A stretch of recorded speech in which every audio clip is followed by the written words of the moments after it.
शर्म आना चाहिए सरकारों को। महाराष्ट्र में क्या लगा है, ये सब छोड़ करके सिर्फ लव जिहाद। अभी क्या होता है लव जिहाद का? संविधान की तरफ कोई आंख उठाएगा, भारतवर्ष की गलियों में खून की नदियां बह जाएंगी।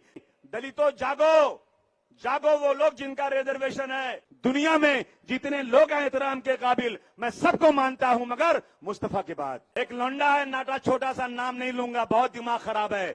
अबे हम मर्द हिजड़े नहीं है। तुम कहते हो मस्जिद में घुस करके मारूंगा, एक बार सरकार सिक्योरिटी हटा दे और आज आप मस्जिद में घुस के दिखा देना तो मैं समझा तू अपने असली माँ बाप की औलाद है, नहीं तो समझूंगा हिजड़ों की औलाद है। एक आदमी ने मुझे बुलाया, कासिम भाई एक किसान ने आत्महत्या किया, चलिए घर पे। मैं जब घर पे गया ना तो कहा कि उसकी बेटी की शादी होने वाली थी, थोड़े दिन बाकी थे। गल्ला जितना घर में जमा किया था ट्रॉली लेकर आए, पूरा गल्ला लेकर चले गए। किसान शर्मा गया, परेशान हो गया कि अब मैं मेरी बेटी की शादी कैसे करूंगा, इसका हाथ पीला कैसे करूंगा। उसने खुदकशी कर लिया। शर्म आना चाहिए सरकारों को, जो सरकारें आज किसानों की आत्महत्या नहीं रोक पा रही हैं। आज आप देख लीजिए महाराष्ट्र में क्या लगा है, ये सब छोड़ करके सिर्फ लव जिहाद। अभी क्या होता है लव जिहाद? पैन कार्ड जिहाद, लैंड जिहाद, वोट जिहाद, ये फिरका परस्त। मैं खुलेआम कहना चाहता हूं, जिहाद का मतलब है अपनी आत्मा को सुधारना, जिहाद का मतलब है संघर्ष करना।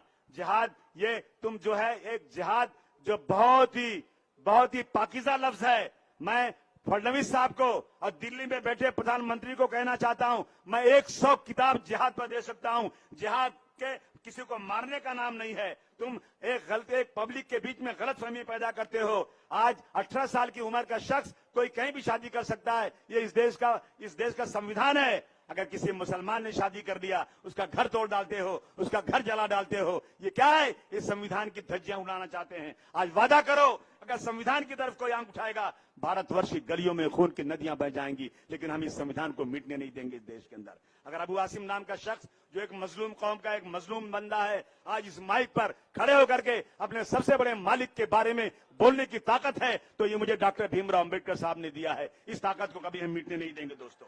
आज ये हालत है। आज मुस्लिम हिंदू भाई भाई की तरह से रहते थे। मैं गांव का रहने वाला हूं।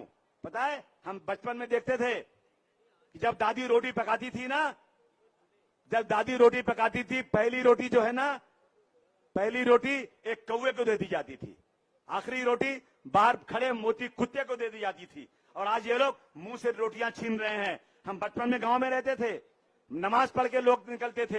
हिंदू भाइयों का कितना यकीन था मुसलमानों के ऊपर, कितना भरोसा मुसलमानों के ऊपर। ये दाढ़ी कुर्ता वाले जिनको आज ये आतंकवादी कहते हैं, इन पे कितना भरोसा था जब वो नमाज पढ़ के निकलते थे। हिंदू भाई हिंदू बहनें अपने बच्चों को लेकर के गिलास में पानी लेकर के, गिलास में दूध लेकर के लाइन से खड़ी रहती थी। कहते थे भाई साहब आप नमाजी आदमी हैं, इस पानी में फूंक दीजिए। अगर एक बार आपने फूंक दिया तो शायद आपकी दुआ से अल्लाह ताला सुन लेगा और मेरा बच्चा अच्छा हो जाएगा। ये इस देश की तहजीब थी। ये इस देश में मिलजुल के रहने वाले लोग थे। लेकिन आज इस देश में ये इसको खत्म किया जा रहा है। बहुत सारी चीजें हैं दोस्तों। आज कंपनियां बेची जा रही हैं, सारी कंपनियां बेच दी गई। आज पूरे दुनिया में हर मुल्क के पास अपनी एयरलाइन है। भारतवर्ष महान, हर गाड़ी के पीछे लिखा है मेरा देश महान, मेरा देश महान। लेकिन 100 में ज्यादातर बेईमान। यह हालत है। एयर इंडिया हमारी नेशनल एयरलाइन थी, बिक गई, वो खत्म हो गई। हमारी कोई एयरलाइन ही नहीं है। एयरपोर्ट बिक गया, सी पोर्ट बिक गया, बड़ी कंपनियां बिक गई, ट्रेन बिक गई। दलितों जागो, जागो वो लोग जिनका रिजर्वेशन है।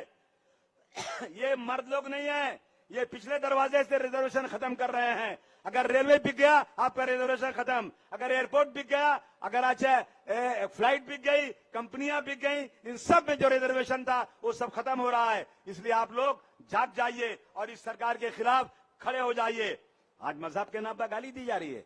याद रखना, मैं खुलेआम कहता हूं, दुनिया में जितने लोग हैं एहतराम के काबिल, दुनिया में जितने लोग हैं एहतराम के काबिल, मैं सबको मानता हूं मगर मुस्तफा के बाद।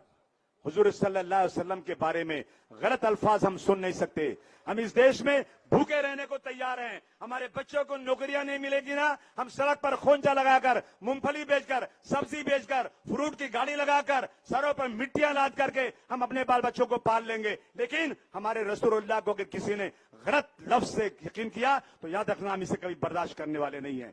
अखिलेश भाई आप बात कीजिए पार्लियामेंट में, आप आप लोग चुनकर दीजिए मुझे इरशाद को, मैं वादा करता हूं मैं असेंबली चलने नहीं दूंगा जब तक यहां ये कानून नहीं बन जाए कि किसी के मजहब के बारे में कोई गलत बोलेगा तो उसको यूएपीए में बंद किया जाए, यूएपीए में बंद किया जाए। एक लौंडा है नाटा, छोटा सा नाम नहीं लूंगा, बहुत दिमाग खराब है। अबे हम मर्द हिजड़े नहीं है, हम वही लोग हैं जिनको उलमाओं ने अंग्रेजों के दांत खट्टे कर दिए।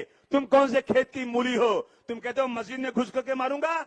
एक बार सरकार सिक्योरिटी हटा दे और आजा मस्जिद में घुस के दिखा देना तो मैं समझा तू अपने असली माँ बाप की औलाद है, नहीं तो समझूंगा हिजड़ों की औलाद है। ये बर्दाश्त नहीं कर सकते। अखिलेश भाई, ये लोग घरों में घुस गए, बच्चे कुरान शरीफ पढ़ रहे थे, कुरान शरीफ हाथों से फेंक दिया गया, कहा यहां कुरान शरीफ नहीं पढ़ने देंगे। जिन्होंने जान देकर मैकदे की आबरू रख ली, जिन्होंने जान देकर मैकदे की आबरू रख ली, वही आज कतरे कतरे के लिए तरसाए जाते हैं। क्या हो रहा है इस मुल्क के अंदर? दोस्तों, भाइयों और बहनों, मैं आपसे गुजारिश करने आया हूं, जाग जाओ, जाग जाओ। 400 पार वाले, अब की बार कितना? 400 पार। वाह बेटा वाह। अब की बार कितना? जोर से बोलो। अच्छा, सब इकट्ठा हो गए तो 240 पे अटक गए।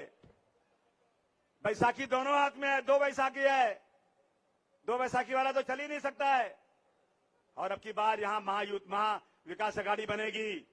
एक एक आदमी, चाहे वो तुम्हारा दुश्मन हो लड़ने वाला, चाहे कुछ भी हो, हिंदू और मुसलमान, सिख और ईसाई, जो इस देश के सिपाही हैं, मिल करके एक एक लोग अब की बार जो भी उम्मीदवार खड़ा होगा महाविकास अघाड़ी का, उसको वोट देना। हाथ उठाकर बोलो ठीक है कि नहीं ठीक है। और महाविकास अघाड़ी के लोगों, मेरा ही उम्मीदवार कहां गए? इधर आओ, यही चुनकर आएगा। मेरे पास एक एमएलए है, रईस शेख, इधर आओ।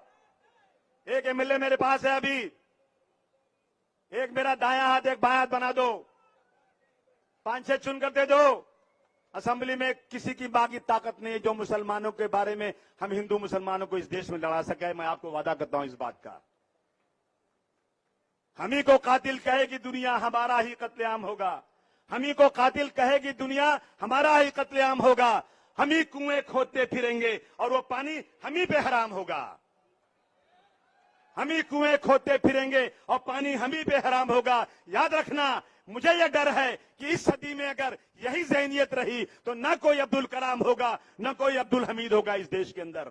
मैं अपनी बात खत्म करना चाहता हूं। मैंने देर तक बात की, मेरे नेता को सुनना, आप लोगों को इनको ही सुनना चाहिए, हमें तो बोलना भी नहीं चाहिए आज, लेकिन मैं आया अपने दिल की बात कहने के लिए आपके बीच में खड़ा हुआ हूं। आपसे गुजारिश है कि यहां से लेकर पूरे महाराष्ट्र में चिल्लाओ एक तरफ से, साइकिल साइकिल साइकिल। अब की बार सिर्फ साइकिल चलेगी, साइकिल चलेगी। जहां जहां साइकिल के उम्मीदवार हैं सबको वोट दे देना। अब की बार बहुत गुजारिश है, आपका भाई आपके लिए सिर्फ एमएलए बंबई का नहीं है, अबू आसिम पूरे महाराष्ट्र में दबे कुचलों का एमएलए है। आपकी आवाज हर जगह उठाने के लिए तैयार हैं। हम पुलिस के भाइयों का बहुत शुक्रिया अदा करते हैं। सिक्योरिटी के लोगों ने कितने धक्के खाए, कितने उनको धक्के दिए गए हैं, ये सब पार्टी के लिए हो रहा। मैं इनसे भी क्षमा चाहता हूं और बहुत बहुत शुक्रिया आपका। बहुत धन्यवाद, बहुत धन्यवाद। जय हिंद, जय समाजवाद। आज के इस जलसे के अध्यक्ष आली जनाब राष्ट्रीय अध्यक्ष अखिलेश यादव जी